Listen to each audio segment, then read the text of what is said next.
Hello, world. What separated your deep ball from everybody else? My deep ball, it has a little secret sauce to it, man. Never get too high, never get too low, but just keep moving. The whole story is Carlos never beat me in any kind of sports in high school. Welcome to the Orange is the New Black podcast. I'm your host, Ace Boogie, joined by my co-host, Zim Hude. Zim, say what's up. Hello, world. Did you miss us? We are back, and we've been going through a crazy whirlwind of free agency fire. So many different things going on right now, and so many things happening with this organization, and it is a crazy time to be a Bengal. Facts. So we're going to talk about several things today. We're going to talk about the Bengals free agency losses. We're going to talk about the Bengals free agency additions, some potential targets, and then we're also going to hit on the end of the AJ Green era. So kicking things off, we lost William Jackson III and we lost Carl Lawson, right? We lost Carl Lawson first. He signed a 3-year deal with the New York Jets for $45 million. 30 of it was guaranteed. This was a guy that had 5.5 sacks last year. He had a career high 32 quarterback hits. As we know, he also had 38 pressures and was second only behind TJ Watt and Bud Dupree in terms of next gen stats for the third fastest get off rate, which was 0.73. So a tremendous loss there. William Jackson III, 3 years, $42 million with the Washington football team, $26 million of that guaranteed. Zim, what are your thoughts on us losing these two guys? Because they didn't tag them, and this is who everybody wanted us to at least keep one of them. The Bengals don't keep any of them. Right. I think the overall goal for the Bengals going into the offseason, or at least I was told, is to retain Carl Lawson. And they had an opportunity to do it. They felt really, really confident, felt strong that they could get it done. At the end of the day, somebody like Carl Lawson said, handed him a check and said, put on your winter coat, sir, and come on out here. And he put it on. So what's so crazy? I think our perspective is a little bit different than a lot of Bengals fans in the sense of, if we interview somebody like Carl Lawson, or you follow these guys, or you root for somebody so long, that naturally just my heart just tells me like, hey man, I'm so happy that you're getting this opportunity, you're getting this bread, you got 30 million guaranteed, like no matter if you get hurt or not, which is well deserved. And a lot of people might think that that's crazy, I think, but what they do for a living is super crazy. Like every single day of your life, I just was eating cake. Like, Carl Lawson can't just randomly eat cake. Like, so I guess cry me a river, they're like, well, it's easy when you're a millionaire. I get it. But I'm just really, really happy for Carl Lawson. And I'm really happy for William Jackson. So initially, I think coming into the offseason, they were thinking, okay, if we didn't get Carl Lawson, we're going to try to replace him with the guy. I think before then, when they thought that maybe they could get Carl Lawson, let's get Carl Lawson and pair him up with a guy. And so right now, I'm a little nervous. I'm not going to lie. As optimistic as I am online and everything, we're recording this Wednesday night. And I'm super optimistic that they'll get somebody to put with Hendrickson. I'm sorry I went ahead, but but I woke up that morning and I told you, I said, man, it wouldn't be the worst thing in the world to lose Carl Lawson if you came back with 2 edge rushers, which we'll get into a little bit later in the show. But it's just, to me, it just came out of guaranteed money because cap hits, contract size, everything, it lined up. It wasn't nothing crazy over the market. So fans have a right to be frustrated about losing him because that's a guy that the Bengals, he did everything the Bengals asked him to do, didn't complain, even when he was asked hot questions on the hot seat. He didn't, throw anybody under the bus or anything like that. He did everything the way that they want him to do it. And I hope fans respect him for doing that. As far as William Jackson goes, I just think the writing was on the wall when Trey Waynes was signed. A lot of people are looking at a lot of different things that are happening this offseason with the corners that we signed this offseason. But to me, William Jackson had everything to do. It was all about Trey Waynes.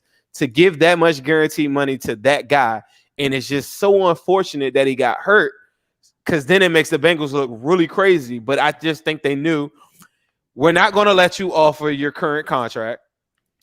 You're not a perfect scheme fit for our current defensive coordinator.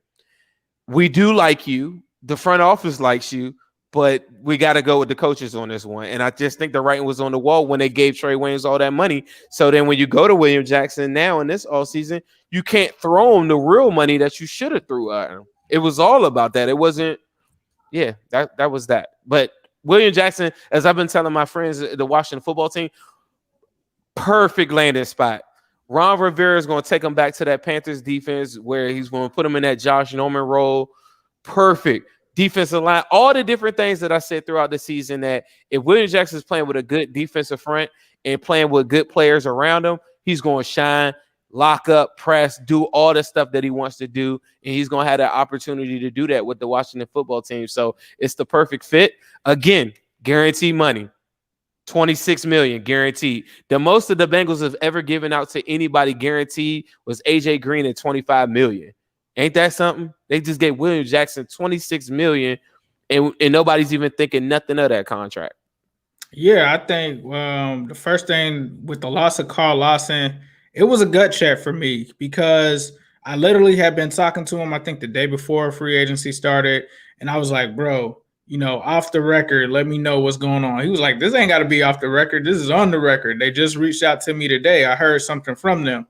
And so with it being his free agency and stuff, I didn't want to bug him or just keep asking him what's going on. So as Zim said, we heard him say, like, let me go get my coat. If somebody drops the bag on me, I'm going to do what I got to do. And I can't fault him for that. It was a tremendous loss. And I think that it did lead to, like Zim said, a snowball effect of going out and getting another edge rusher.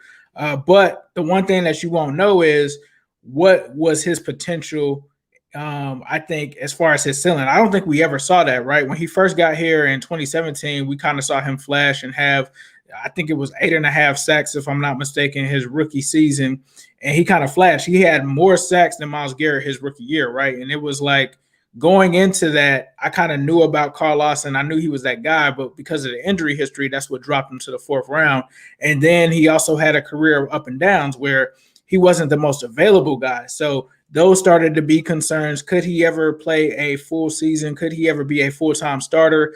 They had questions with him against the run, which he said on this very show, I was kind of upset with that narrative, but that was what the narrative is. I'm not saying that it was true, but those were things that he battled. And then I think this season, he really kind of put it together. It was a contract year. It wasn't something that made him play harder. That's just the guy that he is. But he didn't get the sack numbers that we wanted. But a lot of us also believe that was because of not having a Carlos Dunlap aside from him consistently, and also having to shoulder the load of that himself, and also not being allowed to use certain rush moves, which I know that that's been a trending topic in the community. If you notice, he never said yes or no on that. But being in a situation like that for Carl, I think just made it that he wasn't sure if the Bengals wanted him back. He wanted to stay in Cincy, told me before, like he loved Cincy, but you got to give that love back. And I think the Bengals showed a little bit of it, but this may have been something where if they would have given him a deal, let's say last season, it's probably way cheaper and he probably takes it. The fact that they waited and risked until you get into the open market, guys are going to get crazy deals all the time. He's getting JJ Watt money, but that's not a surprise to me because when you go on day one and you let somebody get there, that's what's going to happen. Is it a huge loss to me?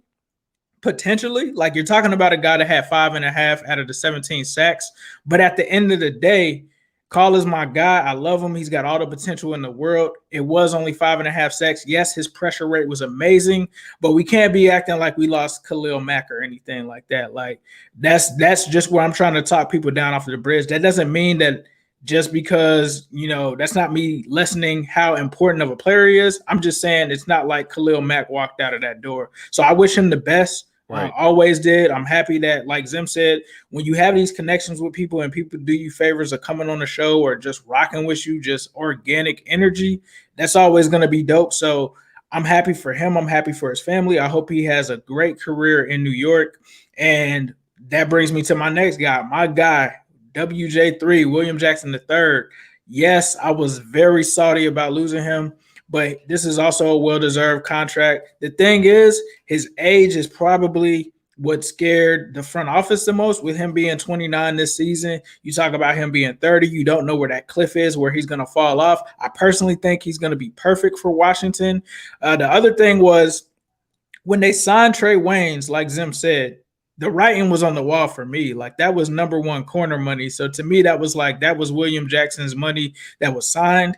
I didn't agree with it at the time because me personally, I feel like William Jackson III is the better player between the two. Obviously, we haven't seen Trey Waynes play yet, but just going off of what he's given and both guys have given, I just felt like it was something like that. It looks like we had some breaking news. Breaking news: Riley Reiff is coming to the Bengals, and let's get it. Coming for a free agent visit. Strong possibility that's a done deal too. Okay, so Riley Reiff is, as we're recording this, he is coming in for a visit. Possibly by the time you're hearing this, he may be a Bengal. He may or he may not. But William Jackson III, big loss. But again, with him being 30, with me already knowing that they didn't really like his ball skills and stuff like that, I wasn't really surprised that he wasn't coming back. But that brings us to our next topic. Zim alluded to it. We talked about new guys that were brought in for the Cincinnati Bengals. And the first one happened basically right after Carl Lawson left, like literally probably like 15 to 20 minutes afterwards. Trey Hendrickson was also signed. And then Chido, I'll get it down. Awuzie from the Cowboys was signed as well. They also went after Mike Hilton was another one, Tony Brown, Brandon Wilson. So those are some guys that were brought in. But since the Bengals paid their bills, we got to pay our bills. So we're going to go ahead and do some promos real quick. As you guys know, I have these joints right here. The AB1s, they are the Tiger AB1s. There's a link in my description where you can pre-order your own pair today. So please be sure to check that out. Zim, do you have any items that you want to discuss as well, my guy? I'm doing currently promotion with TSE Cincinnati, who's teamed up with people like myself to give you the #1 memorabilia from the Bengals. 100% authentic signed merchandise from Tyler Boyd, Joe Burrow, Ickey Woods, guys like that. Just make sure you go to my link directly on my Twitter, and that's on Zim Hude, and then also Zim_Hude on Instagram, and the link will be directly on the bio for 100% authentic merchandise. Tyler Boyd jersey, $70, and other great deals that they got me doing right now with them. And that's amazing. Like Zim is saying, you talk about Tyler Boyd, like an actual Tyler Boyd jersey is like $70. So go ahead and take advantage of that because you're getting a signature and everything with that. Now let's get into the contract details of these guys. Trey Hendrickson, they signed him from the New Orleans Saints, a 4-year deal, $60 million. Includes $32 million over the first 2 years. So that's not guaranteed. That's just over the first 2 years. He potentially could do it. I've heard some people say it's equivalent to even a 1-year deal if you really get into it. Awuzie, 3 years, $21 million. He's only 25 years old. He turns 26 in May. Round 2 pick out of the 2017 draft. He has a player profile comparison of Chris Culver. Mike Hilton, 4 years, $24 million. 27 years old, obviously a former Squealer. But now he's come to the right side. You know, he saw that there was a sinking ship over there, so he came over to Cincinnati. The player profile comparison for him is my guy, Troy Hill, that used to be a Cincinnati Bengal. Is a little bit small. He's only 5'9", 178 pounds, but he only allowed a passer rating last year of 71.6 and only a catch rate of 59.6%. And then the Bengals brought back Samaje Perine, Brandon Wilson, and Tony Brown. But Zim, what were your thoughts just on these signings in terms of the new acquisitions by the Bengals in free agency? I thought all of the signings I did not like the terms on the Hendrickson one. I thought that was the one deal. I hate to start off with the negative, but I thought the deal, like, they as Andre Parada pointed out, there's some different things that they could have did on that to take a lower cap hit. But as I'm learning into this free agency, cap space is nothing right now. Like teams that had no cap space at all are signing people like that. That is nothing. And you can take anybody's deal right now and just give them a signing bonus and and cut your cap hit right off of anybody that you want if you got the cash to do it. The Broncos been doing that like crazy this all season. But either way, I thought the Hendrickson thing is good if you pair him with another guy. So one of the things that I wanted to say is that I'm very happy with the signings that they have, but there are different things that have to happen to make it make sense. Hendrickson by itself is not Carl Lawson to me. Hendrickson by itself is not Hassan Reddick to me. And there are different players that I like as just the alpha male, third down, fourth down. Can Hendrickson play on all three downs? He's going to have to, right? But I think if you're talking playoff or you're trying to get to the playoffs, you pair him up with another dog that could come in second and third down, and that would be Aldon Smith, Hassan Reddick, like these guys that I put on this list that I have as my targets, and these are guys that I was told that they'd be interested in. So Hendrickson is okay if you pair him with somebody else. I'll say yes, let's go. Now, what they did from the cornerback room is the best thing that they could have did. They went and got a better slot corner. I don't think he has some of the coverage skills that some of the other corners that what's the other kid? I don't even want to mess up his name. Mackenzie Alexander. No. His cover skills and Hilton's cover skills about the same. His tackling ability, his way to get to the ball, his nose for the football, his blitzing techniques and different things that he's going to be able to have is going to be amazing for this team. The way that he sticks his helmet in there is going to be amazing for this team. We talk about playmakers in that honey badger type role or whatever. Mike Hilton does that, but less roaming. But from a slot position, he's going to be super aggressive. He's not one of the best corner slots that that are in the game, but to fill that void of Mackenzie Alexander at that price point, and to pair that up with Cheeto Awuzie is amazing because that's the same money as William Jackson. So to me, that's like a whole nother you gave Mackenzie Alexander $4 million last year. So that gives you an extra $4 million just right there. That if I'm in the Bengals front office, I'm saying I can allocate an extra $4 million in addition to the extra $18 million that I got back from AJ Green as well. So no matter what I do, I got 20. Just before we talk about anything else, I got 20-something $1 million just right there, just by making Awuzie and Hilton fill in for William Jackson. Now Awuzie has to stay healthy with the hamstring injury that he had this past year and left him really gimpy. My Cowboys friends and stuff like that say he's lit, but he just was hampered with injuries the whole year. William Jackson, in contrast, had a year like that similar to me the year before, as I pointed out. And I didn't want to dog William Jackson when I pointed out his stats from 2019, but he graded very, very poorly, just like Awuzie. Awuzie, though, in some of them other years, never graded lower than 72 and was considered a top 10 corner from PFF for most of his time in the league.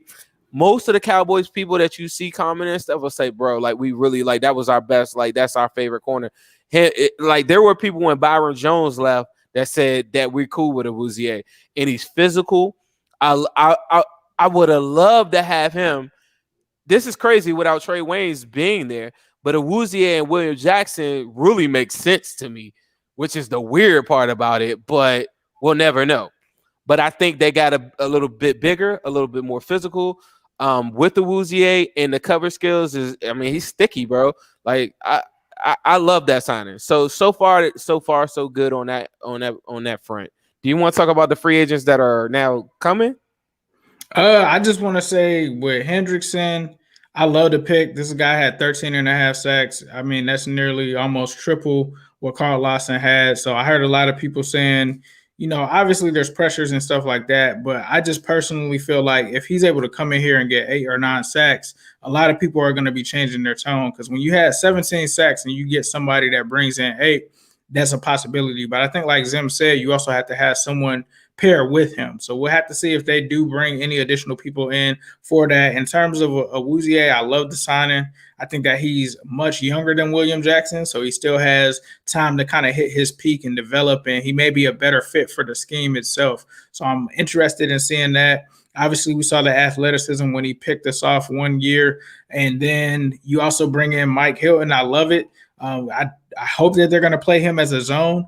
zone guy, but he does a whole bunch of things. You can blitz him and rush him from that slot position in terms of the blitz. And then he's also going to be able to dominate in the zone. So I love him. I love to see what they have planned for him. It makes you feel better about the corner position. And I'm not going into the draft personally with corner high on my list. Like, yeah, they can get a mid-round guy or a late-round guy, but it's not pressed to where I feel like I have to take one of the top corners at pick 5 or at the top of the second round for me.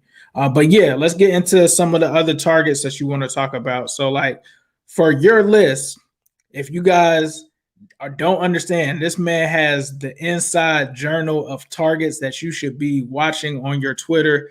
We're going to call it the list. The list. Hashtag Zim's list. I think let's get that started on Twitter. But Zim, just talk about your list and some of the potential targets that the Bengals could be looking at in free agency. So when we would do some of those mocks, I was just going with guys that I like.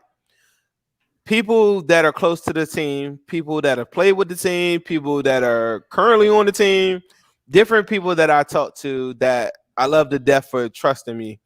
Shout out to you guys. But they kind of gave me like, these are the guys that I think that they're going to talk to. These are the guys I've even had confirmation. Like, these are some of the guys that I know that they've already talked to. These are the guys that I think that they wanted before. So I factored all that in and I came up with a list. As we've been recording, Hassan Reddick fell off the list because I thought Hassan Reddick with Hendrickson would be like, you talk about, like, a lot of people fell off the defensive train and said, let's just get offensive line. But I kept on saying, like, edge. And to me, Hassan Reddick and Hendrickson and then Sam Hubbard rotating with that, going inside, outside.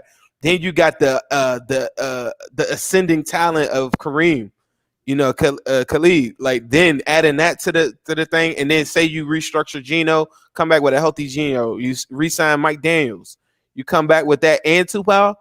That's a defense, bro. And then the linebackers, yeah, you're betting on a lot of them ascending as well too. Maybe you go back and get another guy that you like this year too. But I mean, Pratt showed you some in some of these games. So, when you go through the roster, that's how I came up with Hassan Reddick, Alden Smith, Hendrickson, Melvin Ingram. Melvin Ingram is the last person on my list with Alden Smith. Those two that are still there. I hit on Hendrickson. So I sent 2 out of 4. So I did hit that. So I'm looking good to a certain extent. I'm starting to get nervous and I'm sweating as we're recording this Wednesday night. Alden Smith is still there. The only problem with Alden Smith is I don't think that's a Zach Taylor type of guy. Melvin Ingram, I kind of worry about the fit. That's why I was so glued. I was locked in on Reddick, and I was like, dog, they're going to win over free agency with that signing. It didn't happen. He signed for $8 million. That's it. Coming off of 12.5 sacks. So Carl Lawson, like, go look at Carl Lawson's production this past year. Go look at Hassan Reddick. Now, granted, Hassan Reddick had never done it before, but they had never put him in a full-time role like that. Another thing that somebody pointed out to me too, Akeem Davis-Gaither. Maybe they asked him to change up his role and start getting to some more pass rush and stuff. It's a thought. He did a lot of that in college, but he's undersized for the NFL for that. But that's a guy in the limited snaps that he had, absolutely did that. Wofford is on my next part. Wofford, Wagner, Rick Wagner, Gabe Jackson, Trey Turner, Riley Reiff, and Kyle Long. Kyle Long is gone. I'm still hanging on for Wofford. I kind of put Wofford on there for you, for real. Wofford is your guy. So Wofford is there. Wagner is, as we were recording, Gabe Jackson is now off the list, but Trey Turner is one guy. Now, Riley Reiff, I was told that they wanted him before, and that's why I put him on the list. I'm told Trey Turner is a guy, just like I was told Gabe Jackson, though. That's why I'm so hurt by that. But apparently, it's very apparent that Bengals do not want to give up any draft equity whatsoever, because they gave up, the Seattle Seahawks gave up a 5th for Gabe Jackson. Blew my mind just now. Next tier, Janoris Jenkins, who I think is still a possibility if nobody he signed already. Signed? Yeah. With Titans. Done. All right. So then Bouye, who they did come in with, right? Bouye could still happen in a world where he goes all what these guys want that I'm listening from the cornerback room is they want starting chances, a chance to start. Awuzie got hit, so I hit on that. William Jackson gone. Casey Hayward, I don't think that's happening. But Bouye, who they met with before, he still hasn't, whatever. But I think I was told that when he came there, that they started doing the formalities as far as like getting ready for, physicals and stuff like that. Because I think he was released, right? Yeah, I believe so. Okay, and I think that's why that's another thing that's kind of holding people up too, is like some of the stuff with COVID, a lot of these guys, they can't get in the building for physicals. And then I hit on Hilton. So I already hit on the corner. I got Hilton and Awuzie. So I'm only really missing. Riley Reiff is coming into town now. So I'm going to just go out on a limb and I'm going to say that gets done. After that, all I need is Wofford, and I can win all the free agency. And for the first time ever, I probably will come on here and say I'm the man. Until that happens, I'm going to just say I'm just a fan, and I really love these guys, and I feel confident in my list. But if I hit on those last two guys that I'm saying, if I hit on Melvin Ingram, Alden Smith, Wofford, or Trey Turner, those are my final four. If I hit on them, y'all going to hit my mouth. Y'all going to hit my mouth because I'm going to say I went off. I really went on a limb. Facts. I went on a limb and I put my whole rep on the line for this list. So I'm hitting, and I wouldn't have put it out there. That's another thing too. I know a lot of people, but Ace know me. Like, he knows people I talk to every day. It's very little times he's ever seen me put out anything that I told him in our own personal space or whatever, right? Right.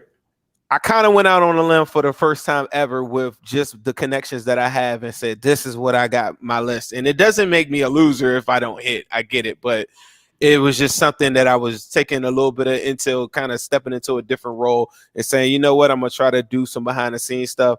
And this is what I'm coming up with. So I feel really good about it so far. And we're going to see how it goes. Nah, that's facts. I mean, I heard in terms of the potential people like Zimmer Sand, the Gabe Jacksons, the Turners, I heard that those were definitely being discussed as well. I also heard about a couple other guys. Like, I think now that it's pretty much out there, Kenny Golladay was a guy that came up that we both had heard about earlier in terms of him.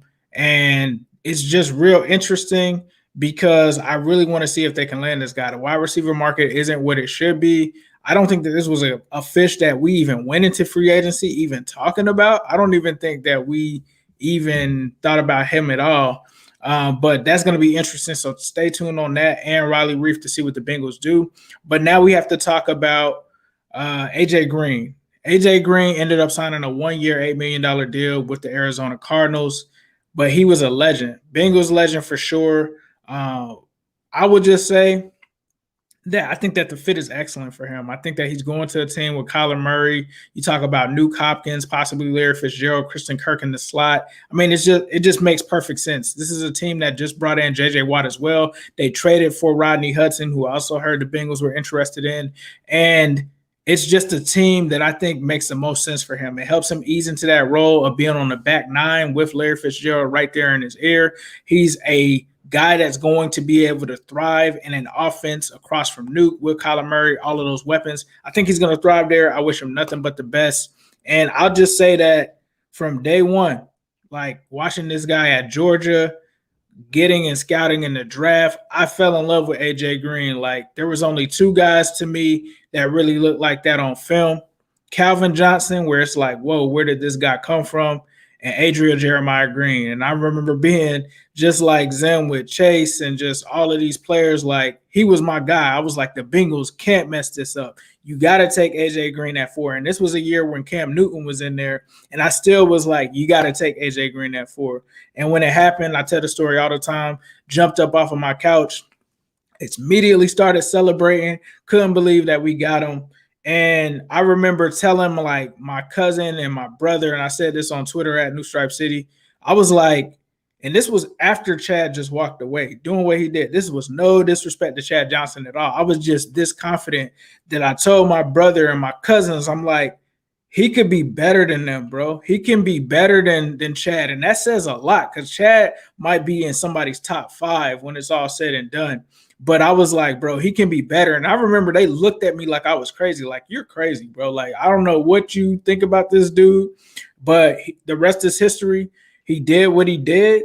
And, you know, nobody was more of a class act than him. Nobody was more of a professional. He never let us down. He just was the ultimate competitor day in and day out. So I had nothing but love for him. He came on our show, one of my favorite shows. That was like the interview of my life. I messed up on the show and said that my favorite player was Chad because I was so nervous. AJ Green is my favorite player of all time. He's my favorite Bengal of all time. In terms of that, I just was kind of star-shocked I was just shocked in general that he was on our show. But AJ, man, we appreciate everything. And Zim, I know that you're going to give your thoughts on this, so I'll go ahead and let you do that. I mean, just like I told you earlier, I don't know if you messaged him, but, you know, I posted some of the stuff, you know, that I remember, like, you know, like that. To me, AJ Green is just, I almost feel like, no, we're not friends on that level. I do consider him a friend, but I treat him almost like I would a family member. Like, I just think the world of him. I want him to do well. Don't care about anything other than him being successful, because not even only just what he did for us with our interview, like that's just one small piece of like what he has done for a lot of people, and us getting that interview with him. I mean, I just thought like that I could look back on that like 5-10 years from now and say like, bro, like you changed my life. Like if you go to my Twitter now, you know, like I keep that interview up because it's just like a moment that I'll just never forget. Like, and shout out to Chris, shout out to a lot of people that helped me, you know, connect with them. And, you know, shout out to you for like, we were on point on that interview too, you know? So, yeah. So, you know, like, I just think that I think the world of him. My son, the other day, we were playing Madden. He's just now playing Madden. He's only 4. He's really big. But he's like, I want to play with the Bengals. I said, all right, get the Bengals. So without me telling him, my wife, my witness, like on my mama, he's throwing the football to nothing but AJ Green. I swear to God, on a slant route to the inside, he's like doing the practice field. He's like, AJ Green. I'm like, how do you know the number? Like, you know, like, how do you know that was him? He was just like, AJ Green, like going crazy. And I was just like, wow, bro. Like, you know, like, and I always told AJ, I was like, bro, like, you're the only person my son knows. And for him to even know, I didn't know he knew, you know, that, you know, like he plays wide receiver or any of that. So right. He means so much more to me than just football. So I really, really am going to miss him. But I told him this morning, go get a ring, go get a jacket. And that's what I hope he does. And I just speak it up because I just really believe in him. And I know maybe some things are against him. He's going to be up against a crazy class of wide receivers, but I just believe in him. And I don't think he's done. I think he's very different. There's a couple of athletes in this world.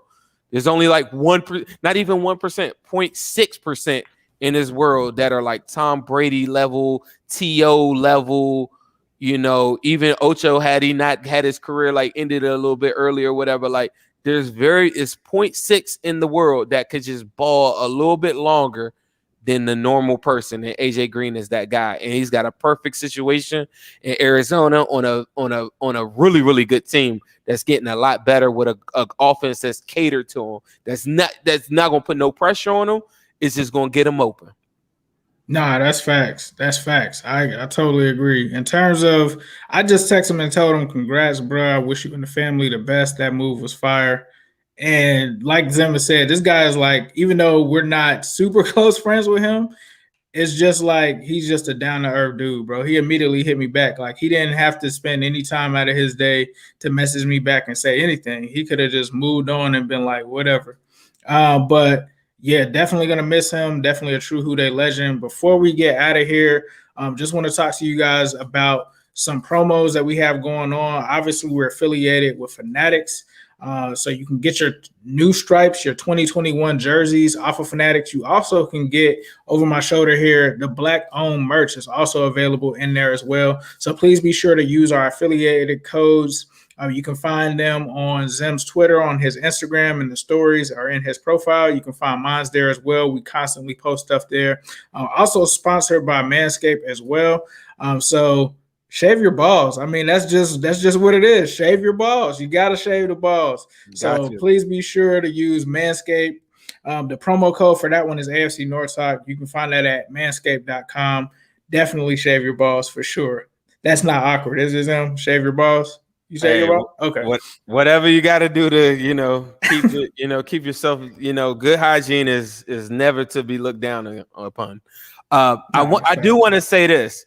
We are saying promotional stuff, right? And we want you to get into this stuff. And the reason why is because if you support us in that way, right? We're not those type of people that are, y'all know us, right? If you support us and y'all think that we're getting scoops and stuff now, or you think that we're inside track on information, or you think that we're giving you something that nobody else is giving you, by supporting us is going to get us to a higher level that nobody could stop us. And when I say us, I'm talking about you, the people that are watching this right now. And facts. Like, if you do that, I promise you, we've done a lot without any money, right? Imagine if we were to start doing and turning up to the next level. So that would be like my one thing that I would say to y'all. Y'all think that I came up with a list and whatever, like, imagine me in a different location or being able to get to different people and stuff like that. That's why it's very, very important you support us. And we're two people that never, ever ask you guys for money at all, Right. So we appreciate you all. I'm so glad you guys are hanging in there with me. I know you guys want to kill me personally. I know they want to kill me because I haven't been standing on the table for offensive line. I do want to get the offensive line fixed. Reiff is on the way. Hopefully they go get the guard that I want, Trey Turner or Wofford. But I'm sorry, I just went off script. Have a good evening. Have a good evening. Thanks for watching the Orange is the New Black podcast, the home of the diehard Bengals fans. Make sure that you tune in next Thursday at 5 p.m. Eastern Standard Time, where we'll have all the latest news on Bengals free agency for you on that show. Yes, sir. Hello, world. What separated your deep ball from everybody else? My deep ball, it has a little secret sauce to it, man. Never get too high, never get too low, but just keep moving. The whole story is Carlos never beat me in any kind of sports in high school.